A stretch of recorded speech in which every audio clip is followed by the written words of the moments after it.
तो हेलो बच्चों नमस्कार।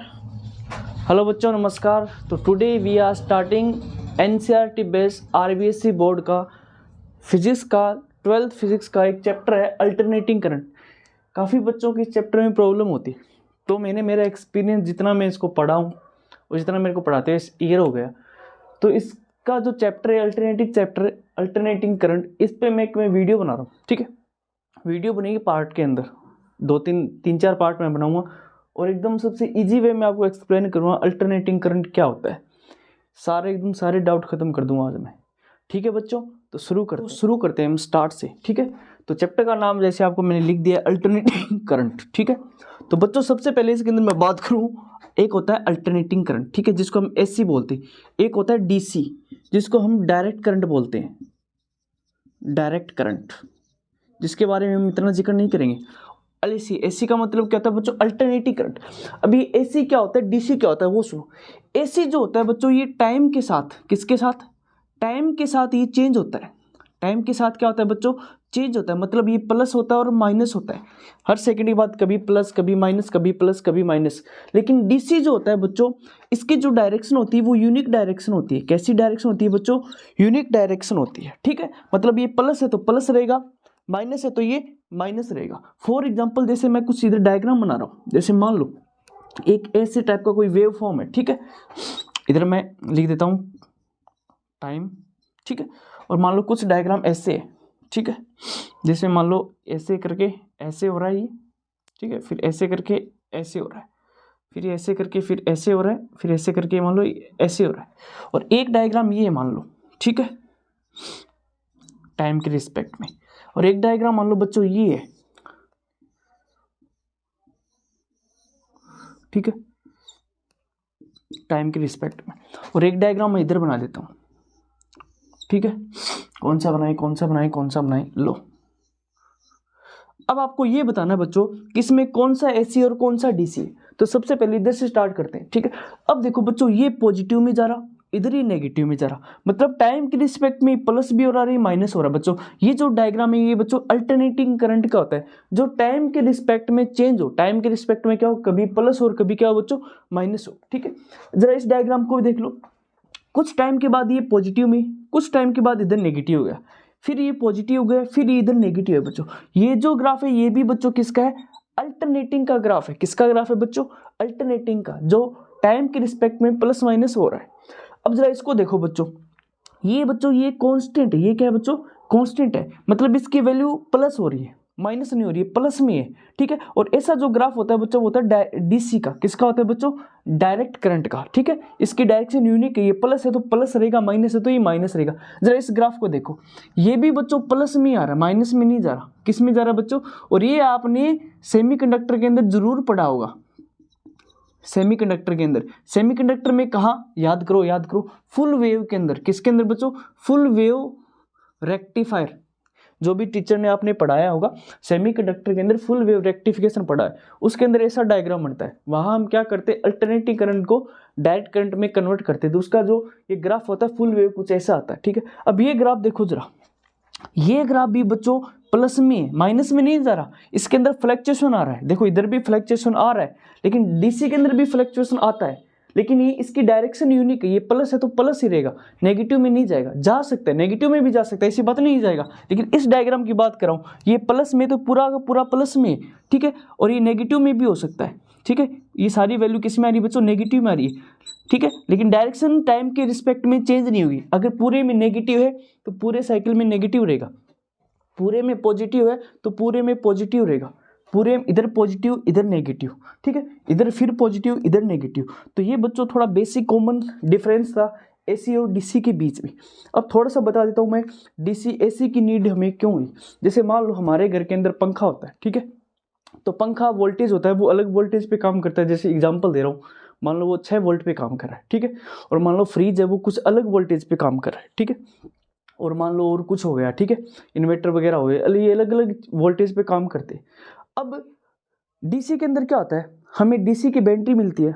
नॉर्मली हमारे जो सिलेबस के अंदर है वो डीसी वोल्टेज पे अप्रोक्सीमेटली एक्सपेरिमेंट डीसी के अंदर ही है। अब क्या करना होता है बच्चों, कि हमें पंखा अलग वोल्टेज पे काम करता है, फ़ोन हमारा अलग वोल्टेज पे काम करता है, और फ्रिज अलग वोल्टेज पे काम करता है। तो अलग अलग वोल्टेज के लिए हमें डीसी भी अलग अलग चाहिए, और डीसी की इतनी रेंज भी नहीं होती, वो शॉर्ट रेंज में काम करता है। तो इसकी समस्याओं को समाधान करने के लिए, ठीक है, ये जो प्रॉब्लम आई थी, इन प्रॉब्लम को सॉल्यूशन करने के लिए एसी करंट आया बच्चों। एसी करंट के अंदर आपने ट्रांसफार्मर के बारे में जरूर पढ़ा होगा। ट्रांसफार्मर क्या होता है? ट्रांसफार्मर क्या करता है? वो दो टाइप का होता है, एक तो स्टेप डाउन ट्रांसफार्मर, एक होता है step up transformer. Step down का मतलब होता है अपचाई ट्रांसफर, और स्टेप अप का होता है अपचाई ऊंचाई ट्रांसफार्मर। ठीक है, एक तो स्टेप डाउन ट्रांसफार्मर, एक होता है स्टेप अप ट्रांसफार्मर। वहाँ वोल्टेज को वेरी कर सकते हैं, कभी हाई वोल्टेज कभी लो वोल्टेज, उसके अकॉर्डिंग। ठीक है, तो अगर मान लो कोई इंस्ट्रूमेंट 6 वोल्ट पे काम कर रहा है तो हम 6 वोल्ट की लगा दें। अगर मान लो कोई इंस्ट्रूमेंट 20 वोल्ट पे काम कर रहा है तो वोल्टेज को अप कर देंगे, स्टेप अप कर देंगे। तो इस नीड से हमें एसी करंट की नीड हुई। ठीक है, ये था कॉमन थोड़ा सा डिफरेंस। अब आगे देखो इसमें,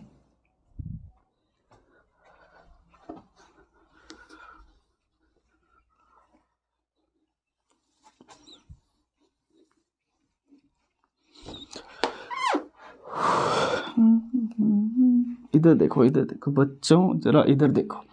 अब देखो जरा, अब मैं बात करूं, जो नॉर्मल हमारे घरों में एसी आती है वो कुछ इस फॉर्म में आती है। ठीक है बच्चों, एसी जो आती है वो कुछ इस फॉर्म में आती है। ठीक है, इधर प्लस बच्चों, इधर माइनस। अगर इसकी मैं वोल्टेज लिखूं, V बराबर हम लिखेंगे V naught sine omega T, इस फॉर्म में। ठीक है, अगर इसको मैं करंट के फॉर्म में लिखूं तो लिखूंगा I बराबर I naught sine omega t. ठीक है, V is equal to V naught sine omega t, I is equal to I naught sine omega t. और यहाँ पे जो V नोट होता है और जो I नोट होता है बच्चों, ये होती है पीक वैल्यू।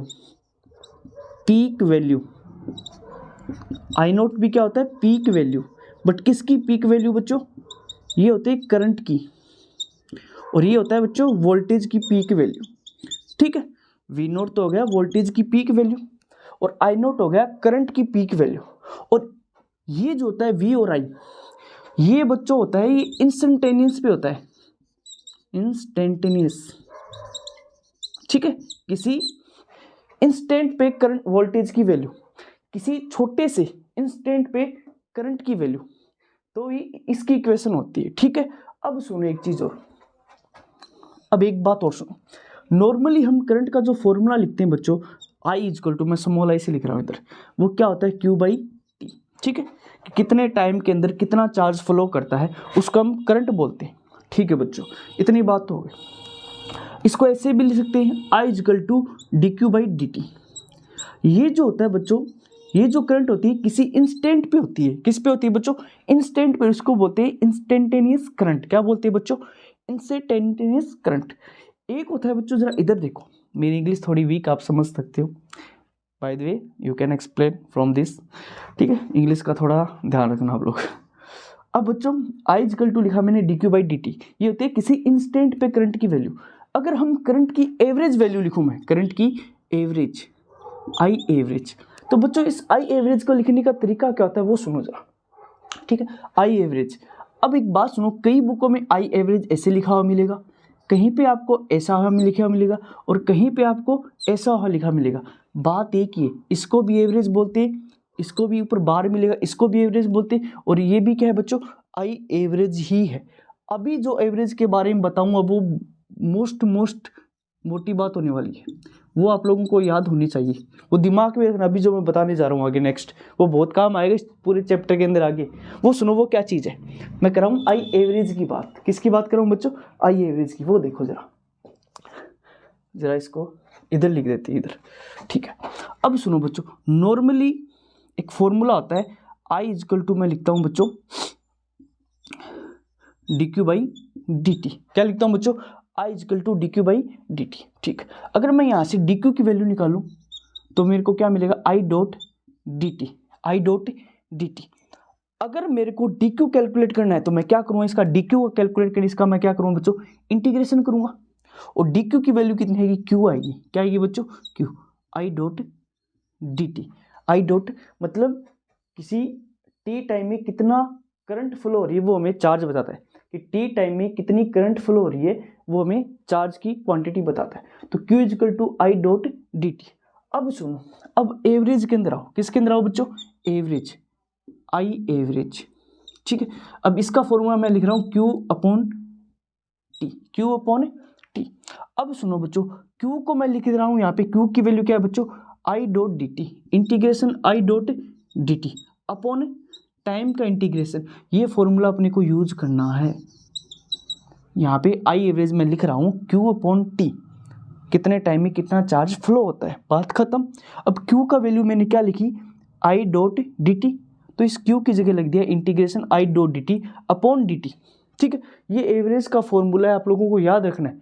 जब भी, अभी बता देता हूँ फिजिक्स का फंडा, जब भी टाइम के रिस्पेक्ट में एवरेज निकालना हो तो हमेशा इंटीग्रेशन करके करना पड़ेगा ऐसे। ये आपने 11th क्लास में भी पढ़ा होगा, जब हमने उधर किसके अंदर, कौन से चैप्टर के अंदर, वेव मोशन वाले चैप्टर के अंदर पढ़ा था। जैसे मान लो कोई एग्जांपल देता हूँ, कोई वाई फंक्शन है एफ टी का, कोई वाई फंक्शन है टाइम का, ठीक है, और बोले इसकी एवरेज निकालो, वाई एवरेज निकालो, कैसे करोगे, Y dot D T upon D T का integration, Y dot D T का इंटीग्रेशन अपॉन डी टी का इंटीग्रेशन। जब भी कोई टाइम का फंक्शन आएगा उसका एवरेज निकालना हो तो कुछ ऐसे निकालेंगे। जैसे मान लो कोई पावर का आ गया, बोलते कोई पावर है पी, ठीक है, वो कोई फंक्शन है एफ डॉट डी टी, कोई पावर है वो फंक्शन है एफ टी का, बोले इसका एवरेज निकालो, एवरेज निकालो, तो एवरेज कैसे निकालो, पी एवरेज, तो integration P dot D T upon D T का इंटीग्रेशन। ऐसे करके अपने को क्या निकालना है बच्चों, एवरेज निकालना। इधर हम क्या निकालेंगे, इसके अंदर करंट का एवरेज निकालेंगे, वोल्टेज का एवरेज निकालेंगे, क्या यूज करेंगे, आई डॉट डी टी का इंटीग्रेशन, लिमिट हमको पता होगी कहाँ से कहाँ तक करना है, अपॉन डी टी का इंटीग्रेशन, ठीक है। अब आगे देखो जरा इसको, ये था थोड़ा बेसिक। अब इससे रिलेटेड एक क्वेश्चन करवाता हूँ, वो देखो फिर चमक जाएगी बात। जैसे मान लो कोई क्वेश्चन दे दे आपको, ठीक है, इधर देखो, बोल दे कि I equal to 3t square है, ठीक है, I equal to 3t square, find I average, find I average when t equal to 2 second. जब t बराबर 2 सेकेंड हो तो हमें आई एवरेज कैलकुलेट करना है। तो बच्चों भी बताया, जब भी कोई टाइम का फंक्शन आए अगर उसका एवरेज निकाल लो तो कैसे करोगे, integration I dot D T upon D T का इंटीग्रेशन। अब हमको लिमिट दी गई है 2 सेकेंड, यानी 0 से क्या रखेंगे 2, 0 से क्या रखेंगे बच्चों 2, और आई की वैल्यू दी गई 3t स्क्वायर, 0 से 2, आई की वैल्यू दी गई 3t square dot D T upon D T, D T का इंटीग्रेशन क्या होगा बच्चों, t, 0 से लेके 2। अब आगे देखो, 3 को मैं बाहर निकालता हूँ, t का इंटीग्रेशन क्या होता है बच्चों, t की पावर 3 अपॉन 3, 0 से लेके 2।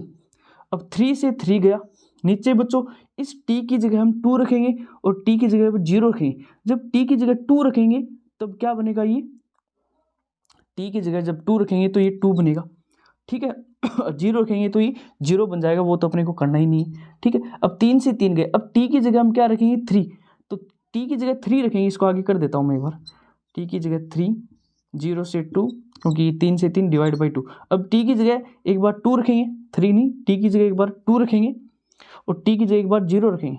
जब 0 रखेंगे तो उसका कोई मीनिंग ही नहीं, जब t की जगह 2 रखेंगे तो 2 की पावर 3 कितनी होती है 8, अपॉन में क्या आएगा बच्चों 2, तो इसका आता है 4 एम्पियर।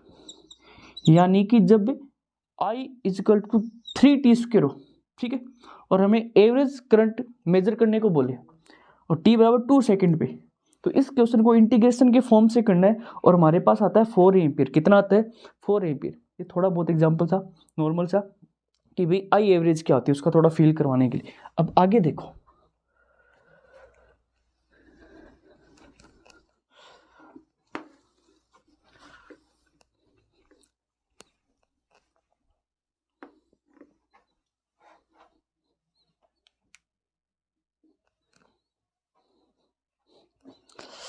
अब बच्चों जरा इधर देखो, अब हमें क्या करना है, अब मैं कैलकुलेट कर रहा हूं बच्चों। जैसे मान लो जरा इधर देखो, ये मान लो बच्चों कोई ऐसी करंट है, ठीक है, कोई ऐसी करंट है, यहाँ पे होता है आपको पता है 0, यहाँ पे होता है आपको पता है t/4, यहाँ पे होता है t/2 और यहाँ पे होता है 3t/4 और यहाँ पे होता है बच्चों t। ठीक है, यहाँ पे लिख दिया मैंने टी।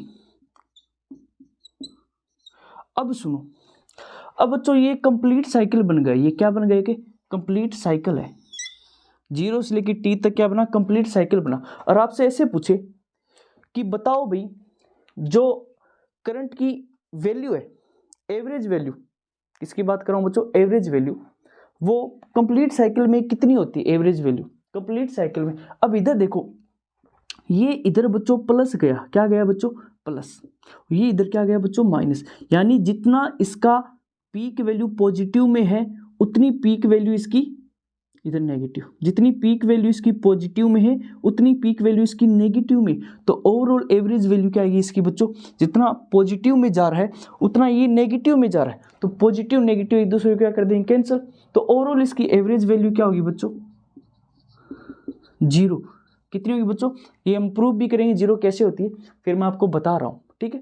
तो एवरेज वैल्यू कितनी आएगी, 0 आएगी। अब आई कैसे 0, वो जरा इधर देखो, इसको कैलकुलेट करते हैं। तो अभी मैंने बताया था बच्चों कि आई एवरेज को ऐसे भी लिखा जाता है कई बार कुछ, ठीक है, मैं स्मॉल आई कैपिटल का भी लिख देता हूँ, समझ जाना, ठीक है। और इसको ऐसे भी लिखते हैं आई बार लगा के, और कुछ लोग इसको ऐसे भी लिखते हैं आई एवरेज, ठीक है। हम कैसे भी लिखें आप मीनिंग समझना, ये भी एवरेज है, ये भी एवरेज है, और ये भी दोनों एवरेज ही है, ठीक है। अब इसकी वैल्यू को हम थोड़ा कैलकुलेट कर लेते हैं। हमें निकालना है आई एवरेज, ठीक है। तो आई एवरेज निकालने के लिए आपको पता है कि जो करंट होती है वो चार्ज का फंक्शन होगी, क्योंकि D Q upon D T होता है। तो इसका एवरेज निकालेंगे कैसे बच्चों, इंटीग्रेशन करेंगे। फुल साइकिल के लिए बात कर रहा हूँ मैं, अभी हाफ साइकिल की बात नहीं कर रहा, फुल साइकिल में, फुल साइकिल की बात कर रहा हूँ, हाफ साइकिल की बात नहीं कर रहा। 0 से लेके टी तक, 0 से लेके टी तक I dot D T upon 0 से लेके टी तक अब डी टी, ठीक है। अब आई जो होता है बच्चों, आई क्या होता है, सुनो, आई होता है बच्चों I naught sine omega t, एक होता है बच्चों वी बराबर V naught sine omega t. ये वैल्यू मैंने भी बताई बच्चों किसी इंस्टेंट पे होती है, किस पे होती है बच्चों, ये जो होती है करंट और वोल्टेज की वैल्यू किसी इंस्टेंट पे होती है। और आई नोट वी नोट जो होता है बच्चों वो होता है peak voltage and peak current, ठीक है। अब इसको कैलकुलेट करते हैं, सिंपल एकदम। अब आई की वैल्यू रख दो, आई की वैल्यू कितनी, आई नोट साइन ओमेगा टी, 0 से लेके टी तक आई नोट साइन ओमेगा टी। अब जरा इसको देखो, 0 से लेके टी तक और डी टी, इसको एक बार ऐसे ही रहने देते हैं, ठीक है, ओके। अब क्या करते हैं बच्चों, आई नोट को मैंने बाहर निकाला, आई नोट को क्या निकाला मैंने बाहर, और इसका इंटीग्रेशन करेंगे, डी टी का इंटीग्रेशन क्या होगा, टी, एक बार अपर लिमिट लिखेंगे, एक बार क्या लिखेंगे, लोअर लिमिट, उसको मैं थोड़ा बाद में कर दूंगा, एक बार इधर देख लेते हैं। 0 से लेके T sign omega T D t, ठीक है। अब इसका यहाँ पे कर देते हैं। अब डी टी का इंटीग्रेशन क्या होगा, टी होगा, एक बार टी की जगह कैपिटल टी, एक बार टी की जगह 0 रखेंगे तो उसका कोई मतलब नहीं होगा, तो टी रखेंगे तो टी बचेगा, तो आई नोट टी को इधर साइड में कर लिया, ठीक है। फिर इसको आई नोट अपॉन टी को मैंने साइड में किया। Sign omega T D T का इंटीग्रेशन क्या होता है बच्चों, इसका होता है minus cos omega T, minus cos omega T upon omega, minus cos omega T upon omega, ठीक है। 0 से लेके टी तक, ओमेगा को भी बाहर ले लेते हैं, आई नोट टी ओमेगा, ठीक है। इसको मैं भी बाहर रहने देता हूँ और माइनस को भी ले लेते हैं, ठीक है। अब सुनो, अब ये कोस ओमेगा टी है, कोस ओमेगा टी 0 से लेके टी तक, एक बार तो टी की जगह कैपिटल टी रखना है और एक बार टी की जगह 0 रखना है अपने को। तो इसको कैसे करेंगे वो जरा देखो, ठीक है। इसको इधर कर देता हूँ, माइनस आई नोट टी ओमेगा, माइनस आई नोट टी ओमेगा, ठीक है। एक बार टी की जगह हम क्या रखेंगे, कैपिटल टी। कोस ओमेगा की वैल्यू कितनी होती है बच्चों, 2 पाई बटा टी, अब टी की जगह कैपिटल टी, ठीक है। फिर कोस ओमेगा की वैल्यू 2 पाई बटा टी और टी की जगह एक बार 0। अब देखो बच्चों टी से टी गया, ठीक है।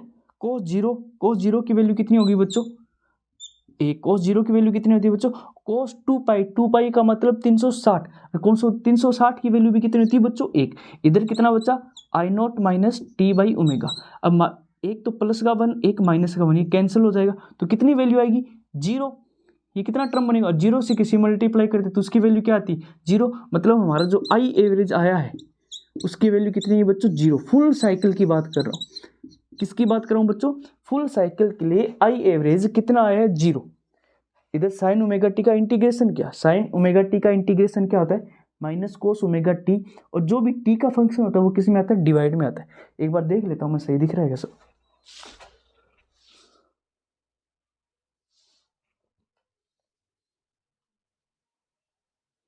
ओके ओके सब सही दिख रहा है, ठीक है। अब आगे देखो बच्चों, आई होप आपको ये समझ में आया होगा, ठीक है।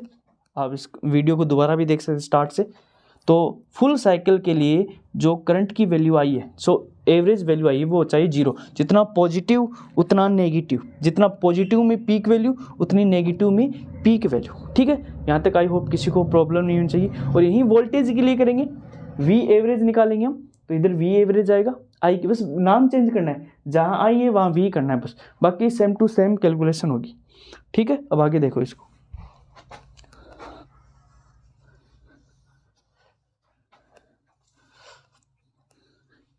ये हो गया बच्चों फुल साइकिल के लिए, ठीक है। फुल साइकिल के लिए जो एवरेज वैल्यू आई है करंट की वो आई है बच्चों 0। अब सुनो, आगे जो टॉपिक आता है बच्चों उसका नाम होता है VRMS, या फिर इसको ऐसे बोल सकते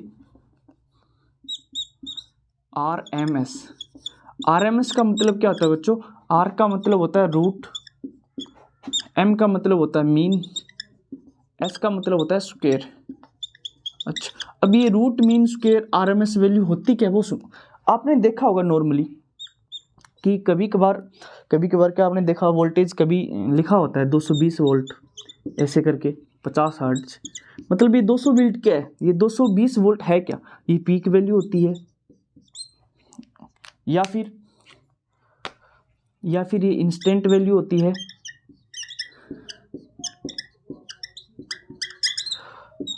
या फिर ये एवरेज वैल्यू होती है। तो ये होता क्या है बच्चों, ये जो 220 वोल्ट होता है ना, ये जो गिवन होता है ये होता है बच्चों RMS। क्या होता है बच्चों RMS, root mean square value होती है। 220 वोल्ट क्या होता है बच्चों, 220 वोल्ट होता है RMS, root mean square value. ना तो ये इंस्टेंट होता है, ना तो एवरेज होता है, ना तो ये पीक वैल्यू होता है। पीक वैल्यू क्या होती है वो मैं आपको बाद में बताऊंगा, ठीक है, वो बाद में बताऊंगा, कैलकुलेट करेंगे उसको, वो इससे भी ज़्यादा मिलेगी, ठीक है, 50 हर्ट्ज पे। अब सुनो, तो भाई ये तो नहीं होता, फिर ये क्या होता है। अब आपको ये बता दिया मैंने कि क्या होता है बच्चों, ये RMS वैल्यू होती है, रूट मीन स्क्वायर वैल्यू होती है। अब मान लो क्वेश्चन में कभी कभार दिया नहीं होता, अप्रोक्सीमेटली आपको ऐसा मिलेगा जैसे कोई बोल दे कि 220 वोल्ट 50 हर्ट्ज पे इतना इतना है, तो उसका वो ठीक है V0 I0 जो भी कैलकुलेट करके बताओ, ठीक है। तो अब सुनो, ना तो क्वेश्चन में हमको बोले वो पीक वैल्यू है, ना तो बोले हमको इंस्टेंट वैल्यू, ना तो बोले एवरेज वैल्यू, और क्वेश्चन में ये भी ना बोले वो VRMS है, तो उसको हम वोल्टेज के लिए VRMS ही कंसिडर करना है, ठीक है। उसको मतलब RMS ही हमको कंसिडर करना है, वो भाई साहब रूट मीन स्क्वायर वैल्यू ही होती है, ठीक है। किसी वोल्टेज की क्या होती है VRMS, voltage root mean square value होती है। अब आगे देखो जरा, वोल्टेज के लिए RMS और करंट के लिए RMS वैल्यू हम फाइंड करने वाले, इसकी वैल्यू कितनी आती है वो देखो जरा। अब सुनो, करना क्या होता है इसके लिए, RMS वैल्यू को हम कैलकुलेट कैसे करें, VRMS हो गया, IRMS हो गया, इसको कैलकुलेट कैसे करें। सुनो, इसको कैलकुलेट करने का तरीका ये होता है बच्चों, पहले जो I होता है I, इसका करो बच्चों, I का निकालो एवरेज, या फिर पहले स्क्वायर कर दो, I का करो बच्चों स्क्वायर, ठीक है। फिर इसका करो, इसका निकालो बच्चों एवरेज, ठीक है। फिर करो बच्चों इसका मीन, एवरेज या मीन, ठीक है। फिर इसका करो बच्चों आप रूट। पहले क्या करेंगे, जो हम नॉर्मल लिखते हैं I बराबर I0 साइन ओमेगा टी, ठीक है। पहले तो इसका क्या करेंगे हम स्क्वायर, I0 का स्क्वायर, फिर इसका हम क्या करेंगे एवरेज, फिर इसका क्या करेंगे हम रूट। क्या करेंगे बच्चों I0, फिर पहले स्क्वायर करेंगे, फिर एवरेज निकालेंगे, फिर इसका रूट करेंगे, और इसको हम बोलते हैं बच्चों IRMS। अगर VRMS लिखना हो तो क्या करेंगे, पहले वोल्टेज को लिखेंगे, उसका स्क्वायर करेंगे, उसका एवरेज निकालेंगे, फिर इसका रूट करेंगे। क्या करेंगे फिर बता देता हूँ, पहले आई नोट लिखेंगे, ठीक है, इसका स्क्वायर करेंगे, इसका एवरेज निकालेंगे, इसका रूट करेंगे, इसको बोलेंगे हम IRMS। और ये वैल्यू कितनी होती है मैं अभी बता देता हूँ बच्चों। IRMS होता है वो होता है I note under root 2, I naught upon under root 2। जो VRMS होता है बच्चों वो होता है V नोट अंडर रूट 2। अभी इसको हम कैलकुलेट करने वाले वैल्यू आई कैसे, और यहाँ पे जो आई नोट होता है बच्चों ये होती है पीक वैल्यू, V नोट होता है ये भी क्या होती है बच्चों, पीक वैल्यू। ठीक है, इसको कैलकुलेट करेंगे, फिर देखते हैं इसकी वैल्यू कितनी आती है। देखो जरा, देखो देखो बच्चों, ठीक है, इधर देखो PRMS IRMS कैसे निकालें। अब जरा इधर देखो, इधर देखो बच्चों, जरा इधर देखो, हम कैलकुलेट करने जा रहे हैं IRMS, root mean square value, root mean square value. जरा इधर देखो, अब सुनो बच्चों जरा, अभी मैंने क्या बोला, अगर हमें IRMS से निकालना है तो क्या करना पड़ेगा, पहले I का स्क्वायर करना पड़ेगा, उसका एवरेज करना पड़ेगा, फिर उसका क्या करना पड़ेगा, अंडर रूट करना पड़ेगा। इसको बोलते हैं IRMS। तो पहले हमको क्या करना पड़ेगा, इसका एवरेज निकालना पड़ेगा। अब I क्या होता है बच्चों, I होता है बच्चों I naught sine omega t, ठीक है, इसका स्क्वायर कर देते हैं, आई नोट का square sine square omega T. अब इसका एवरेज निकालना पड़ेगा, क्या निकालना पड़ेगा बच्चों, एवरेज, आई स्क्वायर का एवरेज। एवरेज निकालने का भी तरीका बताया था, 0 से लेके टी तक, फुल साइकिल के 0 से लेके टी तक, ठीक है। अभी हम लिमिट नहीं रखे, चलो रख देते dt, ठीक है। इसका हम क्या करेंगे बच्चों, इंटीग्रेशन करके एवरेज निकालें। क्या निकालेंगे बच्चों, एवरेज। अभी मैं लिमिट नहीं रख रहा हूँ, ठीक है, कोई बात नहीं। अब सुनो, अब निकालते हैं भी, वैल्यू निकालते हैं, चलो देखते हैं बच्चों। फिर अब एक बात बताओ बच्चों, एवरेज वैल्यू वही होगी 0 से लेकर टी, वो बाद में रख देंगे लास्ट में। पहले इसका एवरेज आई नोट स्क्वायर की वैल्यू रखो यहाँ पे।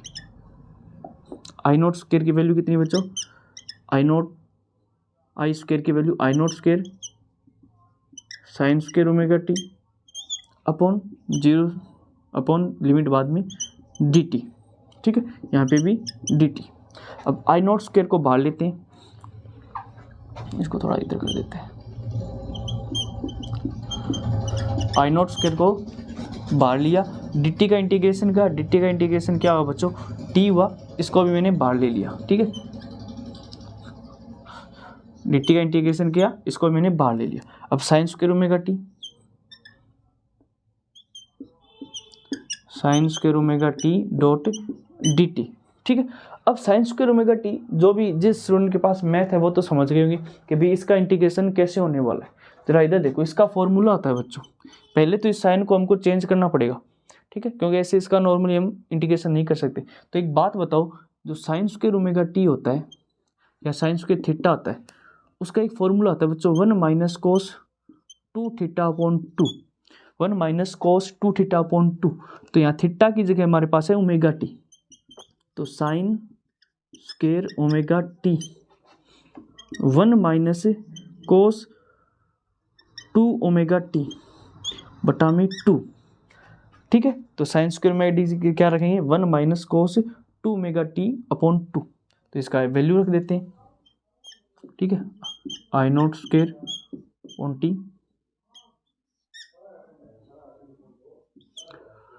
1 minus cos 2 omega T upon 2 dt। अब इसका इंटीग्रेशन कर देते हैं, ठीक है, आई नोट का स्क्वायर अपॉन टी। इसका इंटीग्रेशन करने के लिए मैं क्या करता हूँ, 2 को भी ये भी बाहर निकाल लेता हूँ, ठीक है, 2 को भी मैंने क्या कर लिया, बाहर निकाल लिया पहले। फिर इसका इंटीग्रेशन ऐसे करते हैं, dt को अंदर मल्टीप्लाई कराओ, इस dt को अंदर मल्टीप्लाई करो, 2 को मैंने बाहर निकाला, तो dt कोस 2 ओमेगा टी, ठीक है, यहाँ पे भी बच्चों dt, ठीक। अब सुनो, आई नोट का स्क्वायर अपॉन 2t। अब एक बात बताओ बच्चों, जो dt होता है उसका इंटीग्रेशन होता है t, क्या होता है बच्चों, t। और यहाँ पे जो cos 2 ओमेगा टी हो गया, इसका होता है बच्चों sine 2 omega T upon 2 omega. ठीक है, अब ये इसका इंटीग्रेशन हो गया। अब क्या करते हैं, लिमिट रख देते हैं 0 से लेके टी तक। 0 से लेके टी तक, इधर भी टी बचेगा, इधर भी टी बचेगा, तो इधर आई नॉट का स्क्वायर अपॉन 2t टी हो गया बच्चों इधर। अब क्या करते हैं, इस 2 ओमेगा को भी हम बाहर निकाल लेते हैं। ठीक है, जब 2 ओमेगा को हम बाहर निकालेंगे ठीक है, 2 ओमेगा को भी बाहर निकालें तो ये क्या बनेगा 4 ओमेगा। ठीक है, 4 ओमेगा। अब इसका करते हैं, इसको बाहर नहीं निकालते, इसको इधर ही रखते हैं, बाहर नहीं निकालते। इसका करते हैं, एक बार क्या करेंगे, टी की जगह हम, ये जो टी है ना, टी की जगह टी रखेंगे। ठीक है, फिर टी की जगह हम 0 रखेंगे। तो इधर देखो साइन 2, इधर 2 pi by T into T upon 2 omega. ठीक है, माइनस, अब एक बार टी की जगह क्या रखेंगे 0, तो ये पूरा टर्म तो 0 ही हो जाएगा। अब टी से टी कट गया, साइन 4 पाई। ठीक है, इसको थोड़ा इधर कर लेते हैं, दिख रहा है क्या, मैं देख लेता हूँ फिर इसको करता हूँ। ठीक है, कोई दिक्कत नहीं, दिख जाएगा। इसको ज़रा इधर करता हूँ, I naught square upon 2t T minus ये हो गया साइन 2 पाई साइन 4 पाई। ठीक है, साइन 4 पाई की वैल्यू कितनी होती है बच्चों, मतलब वापस घूम के 2 पाई का 360 और फिर 720 वापस उधर ही आना, तो साइन 4 पाई की वैल्यू बच्चों 0 होती है। तो ये पूरा टर्म क्या हो गया 0 हो गया। ठीक है, ये पूरा टर्म 0 हो गया, तो ये इधर ये पूरा टर्म 0 हो जाएगा, क्योंकि साइन 4 पाई की वैल्यू क्या आती है 0, तो ये पूरा टर्म 0, तो ये भी 0। तो हम क्या लिख सकते हैं, IRMS आई नॉट का स्क्वायर अपॉन 2t, इस t को उधर लिख दो, t से t गया, तो IRMS क्या है बच्चों, IRMS नहीं आया अभी, IRMS नहीं है, हम निकाले आई स्क्वायर एवरेज, आई स्क्वायर का एवरेज, आई नॉट स्क्वायर अपॉन 2 आया। अब इसका हम रूट करते हैं, जब हम इसका रूट करेंगे तब जाके निकलेगा ही। इसका रूट करें तो आई नॉट स्क्वायर का रूट किया तो ये आई नॉट हो गया, 2 का स्क्वायर रूट होगा तो इसी तरह डायरेक्ट हो जाएगा आई नॉट अपॉन √2। इसी को हम बोलते हैं बच्चों IRMS। IRMS कितनी value I, I not upon √2, I not upon √2। तो ये जो वैल्यू आई है बच्चों, इसको बोलते हैं करंट की RMS value, I not upon √2। और इसकी जो पीक वैल्यू होती है बच्चों, वो क्या होती है, मैं अभी आपको कैलकुलेट करके बता देता हूँ। जैसे मान लो अभी मैं लिख रहा हूँ कि 220 वोल्ट 50 हर्ट्ज। ठीक है, ये जो 220 है बच्चों, ये क्या होता है, ये 220 हमारी पीक वोल्टेज होती है, पीक वोल्टेज नहीं होती, VRMS होता है। क्या होता है बच्चों, VRMS क्या होता है बच्चों। और इसको जैसे आई नोट किया ना हमने, इधर IRMS निकाला है, तो उसी प्रकार हम IRMS की जगह VRMS में सेम प्रोसेस होगी, जहाँ I है वहाँ V हो जाएगा और कुछ चेंज नहीं होगा। तो VRMS की वैल्यू भी यही आएगी, same to same, V naught upon √2, V naught upon √2। तो यहाँ पे VRMS हमारे पास है 220, ठीक है, और V नोट √2, तो V नोट की वैल्यू आती है बच्चों 220 इंटू √2 की वैल्यू होती है बच्चों 1.4, 1.4, ठीक है 14। इसको जब कैलकुलेट करोगे तो आपका V नोट आएगा 311 वोल्ट। V नोट क्या आएगा बच्चों 311 वोल्ट, यानी कि इसकी पीक वैल्यू 311 है, मतलब जितना प्लस में 311 होगा उतना माइनस में 311 होगा। तो ये चीज़ है बच्चों। और एक चीज़ और बता देता हूँ, जैसे मैं साइकिल बना रहा हूँ, इधर देखो, ये बच्चों यहाँ से लेके T, ठीक है, यहाँ से लेके ये T/2, ये बना बच्चों T, ठीक है, और ये बना 2T। अब सुनो, जब ये आधा साइकिल होता है, आधा साइकिल, ठीक है, जब ये आधा साइकिल होता है तो आधे साइकिल में करंट की वैल्यू कितनी बार 0 होती है, करंट की वैल्यू आधे साइकिल में एक बार 0 हुई, फिर यहाँ पे 0 हुई। तो एक कंप्लीट साइकिल में करंट की वैल्यू कितनी बार 0 होती है, 2 बार 0 होती है, ठीक है। और 1 सेकंड में ये 100 बार जीरो होती है, क्योंकि 1 सेकंड में ये 50 बार ऐसे वाइब्रेट होगा, ठीक है। तो 1 साइकिल में कितनी बार होता है, 2 बार होता है। तो 2 का मल्टीप्लाई करोगे, 2 का मतलब इसका डबल करोगे 50 का, तो 100 हो जाए। तो 1 सेकंड में 100 बार ये जीरो होता है, लेकिन इतनी तेज स्पीड से होती है ये वाइब्रेशन, इसका ऑक्सीलेशन, कि हम अपनी आंखों से इसको फील नहीं कर पाते। तो इसका नेक्स्ट वीडियो में जल्दी बना दूँगा। तो आई होप आपको ये चीज़ें समझ में आएगी कि VRMS क्या होता है और IRMS क्या होता है। ठीक है बच्चों, थैंक यू।